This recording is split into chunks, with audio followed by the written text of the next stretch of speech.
itu uraikan dan jelaskan. Ada A. Kedudukan pemerintah dalam hukum publik dan hukum privat.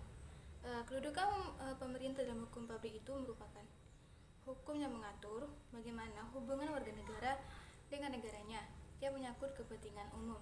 Sedangkan hukum privat itu kedudukan pemerintah dalam hukum privat. Ini hukum yang mengatur kepentingan orang perorangan, yaitu antara satu pemerintah dengan individu atau perorangan.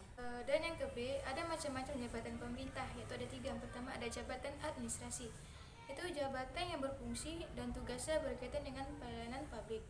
Jabatan administrasi ini ada 3. Yang pertama ada jabatan administrator, yaitu jabatan yang bertanggung jawab memimpin pelaksanaan seluruh kegiatan pelayanan publik. Dan yang kedua ada jabatan fungsional, yaitu sekelompok jabatan yang berisi fungsi dan tugas berkaitan dengan pelayanan fungsional berdasarkan keahlian dan keterampilan tertentu. Dan yang ketiga ada jabatan pimpinan tinggi, adalah sekelompok jabatan tinggi pada instansi dan perwakilan. Jabatan pimpinan tinggi terdiri dari pejabat struktural tertinggi, staf ahli, analis kebijakan, dan pejabat lainnya. Dan yang C ada cara memperoleh wewenang, ada 3. Yang pertama ada atribusi.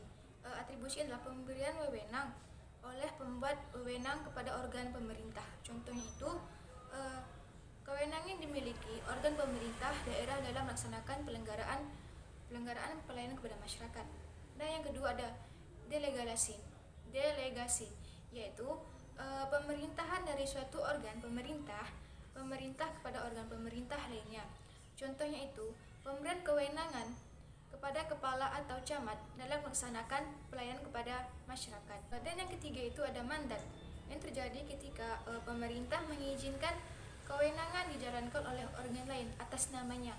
Contohnya itu ketika kepala daerah memerintahkan bawahannya untuk mengeluarkan uang daerah untuk suatu kepentingan, maka konsekuensi tanggung jawab tetap pada pemberi mandat atau kepala daerah.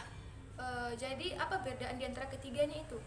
Atribusi itu memperoleh wewenang melalui Undang-Undang Dasar 1945 atau undang-undang.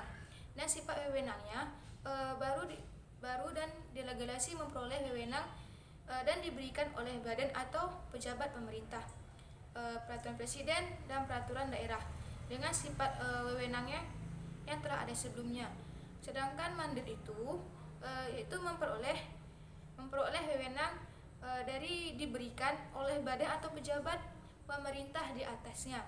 Nah, sifatnya itu pelaksanaannya itu tugas rutin. Yang ke D, ada asas umum pemerintahan yang baik. D ini ada 8. Yang pertama ada kepastian hukum. Ini asas ini mengutamakan tindak ketentuan peraturan perundang-undangan, kepatuhan dan keadilan dalam serta kebijakan penyelenggara pemerintah. Dan yang kedua ada asas kemanfaatan. Ini harus mempertahankan manfaat yang seimbang antara orang yang satu dengan yang lainnya. Asas ketidakpihakan itu asas mewajibkan badan atau pejabat pemerintah dalam menetapkan atau melakukan keputusan atau tindakan dengan mempertimbangkan kepentingan para pihak secara menyeluruh dan tidak diskriminatif.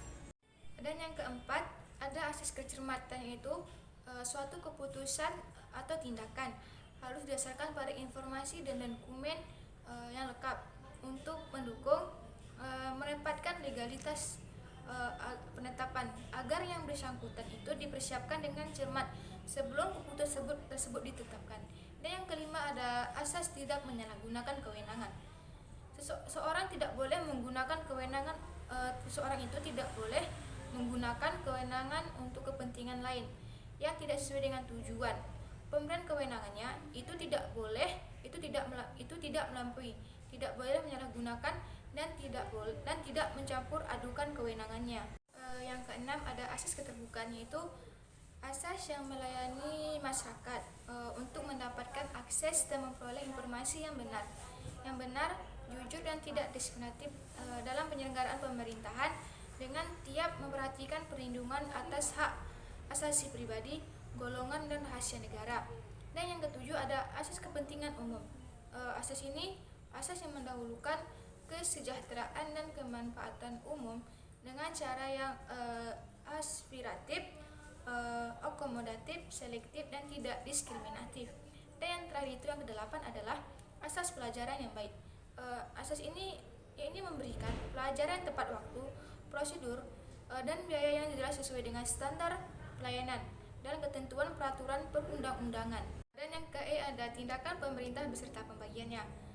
Tindakan pemerintah itu adalah setiap tindakan yang dilakukan oleh pemerintah negara dalam melaksanakan fungsi pemerintahannya atau melaksanakan tugasnya. Tindakan pemerintah ini dibagi menjadi dua. Yang pertama ada unsur tindakan hukum pemerintah yang dilakukan oleh organ pemerintahan atau administrasi negara yang dimaksudkan untuk menimbulkan akibat-akibat hukum dalam bidang pemerintahan atau administrasi negara. Dan yang kedua ada macam-macam perintah. Macam-macam pemerintah ini dibagi menjadi dua. Yang pertama ada tindakan berdasarkan hukum dan tindakan berdasarkan fakta atau kenyataan, dan bukan berdasarkan pada hukum. Nomor 2, jelaskan disertai dengan contohnya. Yang pertama ada mengenai keputusan pemerintah. Keputusan pemerintah adalah ketetapan yang tertulis yang dikeluarkan oleh badan atau pejabat pemerintah dalam penyelenggaraan pemerintahannya. Contohnya itu, misalnya contoh itu keputusan presiden untuk reformasi birokrasi nomor 12 P tahun 2015, pemberhentian sementara pimpinan Komisi Pemberantasan Korupsi. Dan yang ke-B ada peraturan kebijaksanaan, peraturan umum yang dikeluarkan oleh instansi pemerintahan berkenan dengan pelaksanaan wewenang pemerintahan terhadap warga negara atau terhadap instansi pemerintahan lainnya. Dan pembuatan peraturan tersebut tidak memiliki dasar yang tegas dalam Undang-Undang Dasar dan Undang-Undang formal, baik langsung maupun tidak langsung, surat edaran atau arkolar, misalnya surat edaran Bank Indonesia. Yang C ada perbedaan peraturan kebijaksanaan dan undang-undang. Kalau peraturan kebijaksanaan ini itu digunakan atau dibuat dalam keadaan khusus atau mendesak, sedangkan undang-undang itu sudah tertulis dan sudah terdapat pada peraturan yang sudah lama dirancang atau dibuat. D ada pengertian, syarat, dan macam-macam pengelompokan ketetapan pemerintahan. Ketetapan pemerintahan adalah sebagai suatu tindakan hak sepihak dalam lapangan pemerintahan dilakukan oleh alat pemerintahan berdasarkan wewenang yang ada pada alat organ itu. Syarat pemerintahan itu ada 4. Yang pertama, dibuat oleh organ yang berwenang. Yang kedua, pembentukannya tidak boleh memuat kekurangan yuridis. Dan yang ketiga, harus diberi bentuk. Keempat, ada isi dan tujuan harus sesuai dengan isi peraturan dasarnya. Jadi ada macam-macam ketetapan pemerintah juga ada 4. Yang pertama ada ketetapan yang bermaksud mengubah redaksi ketetapan yang lama. Yang kedua, suatu ketetapan negatif. Dan yang ketiga, penarikan atau pembatalan.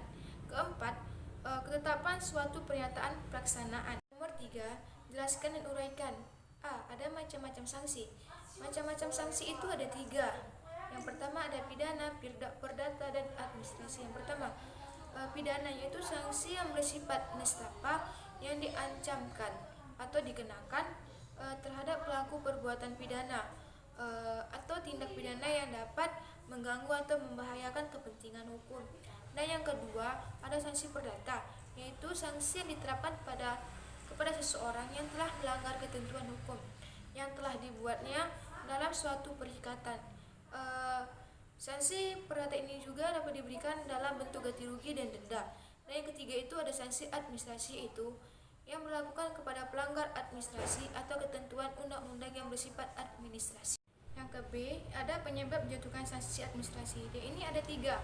Yang pertama ada administrasi ringan. Ini sanksi ini dikenakan pada pejabat pemerintahan yang menggunakan wewenang berdasarkan peraturan perundang-undangan atau asas umum pemerintahan yang bersih. Dan yang kedua ada administrasi sedang. Ini diberikan kepada pejabat pemerintahan apabila tidak melaksanakan keputusan atau tindakan yang sah dan keputusan yang dinyatakan tidak sah atau dibatalkan oleh pengadilan atau pejabat yang bersangkutan atau atasan yang bersangkutan. Dan yang ketiga ada administrasi berat, yang ini diberikan kepada pejabat pemerintahan apabila menyalahgunakan wewenang yang meliputi melampaui wewenangnya mencampur adukan wewenang dan bertindak sewenang-wenangnya. Yang ke B, ada penyebab menjatuhkan sanksi administrasi. Ini ada 3. Yang pertama ada administrasi ringan. Sanksi ini dikenakan pada pejabat pemerintahan yang menggunakan wewenang berdasarkan peraturan perundang-undangan atau asas umum pemerintahan yang bersih. Dan yang kedua ada administrasi sedang. Ini diberikan kepada pejabat pemerintahan apabila tidak melaksanakan keputusan atau tindakan yang sah dan keputusan yang dinyatakan tidak sah atau dibatalkan oleh pengadilan atau pejabat yang bersangkutan atau atasan yang bersangkutan. Dan yang ketiga ada administrasi berat. Ini diberikan kepada pejabat pemerintahan apabila menyalahgunakan wewenang yang meliputi melampaui wewenangnya, mencampur adukan wewenang dan bertindak sewenang-wenangnya. Yang ke C, ada pejabat yang berwenang menjatuhkan sanksi. Yaitu adalah pejabat yang berwenang menjatuhkan sanksi itu disesuaikan dengan status terlapor. Kewenangan ini diberikan kepada beberapa pihak, mulai dari menteri, sekretaris jenderal kementerian, pimpinan perguruan tinggi, dan wakil pimpinan perguruan tinggi. Dan yang kedua, ada upaya perlawanan yang dilakukan masyarakat yang merasa dirugikan atas penjatuhan sanksi administrasi. Artinya di sini adalah warga masyarakat yang dirugikan terhadap keputusan dan tindakan dapat mengajukan upaya administrasi kepada pejabat pemerintahan atau atasan pejabat yang menetapkan dan melakukan keputusan atau tindakan. Di sini termasuk dalam pasal 75 ayat 1 Undang-Undang Nomor 30 Tahun 2014. Nomor 4, uraikan dan jelaskan mengenai A. Pemerintahan dalam arti sempit dan luas. Pemerintahan dalam arti sempit itu yaitu suatu badan persekumpulan yang memiliki kebijakan tersendiri untuk mengelola, menjalankan manajemen serta mengatur suatu sistem pemerintahan. Sedangkan pemerintah dari luas itu yaitu suatu bentuk organisasi yang bekerja dengan tugas menjalankan suatu sistem pemerintahan. Dan yang ke B, ada fungsi pemerintahan. Fungsi pemerintahan itu terbagi menjadi 4. Yang pertama ada fungsi pelayanan. Secara umum, pelayanan pemerintahan itu mencakup pelayanan publik dan pelayanan sipil yang menghargai kesetaraan. Dan yang kedua ada fungsi pengaturan. Fungsi ini dilaksanakan pemerintah dengan membuat peraturan perundang-undangan untuk mengatur hubungan manusia dalam masyarakat. Dan yang ketiga ada fungsi pembangunan. Pemerintah itu harus berfungsi sebagai pemacu pembangunan di wilayahnya, di mana pembangunan ini mencakup segala aspek kehidupan, tidak hanya fisik tapi juga mental, spiritual. Dan yang keempat ada fungsi pemberdayaan. Fungsi pemberdayaan ini adalah pemerintah daerah dengan kewenangan yang cukup dalam pengelolaannya sumber daya daerah guna melaksanakan berbagai urusan yang disentralisasikan. Dan yang ke C ada pengertian dan pembagian pejabat publik. Pengertian pejabat publik adalah organ yang ditunjuk yang diberi tugas menduduki khususnya posisi atau jabatan tertentu pada badan publik. Menurut Rian Nugroho, pembagian pejabat publik ini ada 2. Yang pertama pejabat negara dan yang kedua itu ada pejabat administratif. Yang kedua ada pengertian asas-asas tugas dan fungsi ombudsman. Pengertian ombudsman itu adalah lembaga negara yang mempunyai kewenangan mengawasi penyelenggaraan pelayanan publik baik yang diselenggarakan oleh penyelenggara negara dan pemerintahan. Asas-asas ombudsman ini ada 8. Yang pertama ada kepatuhan, keadilan, non-diskriminasi, tidak memihak, akuntabilitas, keseimbangan, keterbukaan, dan kerahasiaan. Tugas ombudsman ada 6. Yang pertama ada menerima laporan atas dugaan administrasi dalam penyelenggaraan pelayanan publik. Dan yang kedua ada melakukan pemeriksaan substansi atas laporan.